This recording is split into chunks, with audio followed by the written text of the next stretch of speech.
دې خوا بیماری راغلي دي، لا شته لا نشته. خو ماشومان هم د بیماری له لاسه نه مري، نو د دې ګرانۍ د وجې به مړه شي.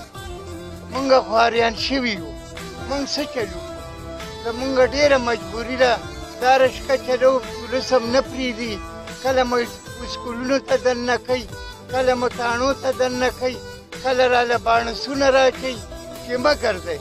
نو مونږ به اخر څه خورو؟ مونږ به څه کوو؟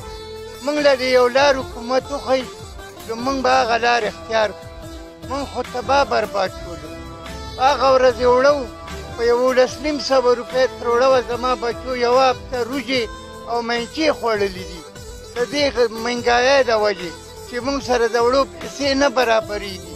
نو مونږ څه چلو؟ رشقه چلو او په رشقې کې ګزاره نه کېږي. لارې مونږ له زخر راکړي دې وړو له چې مړه شي، چې بلکل مونږ له خپل ژوند نه بېزاره یو. دا څه ژوند دی؟ د غریب سړي څه ژوند دی؟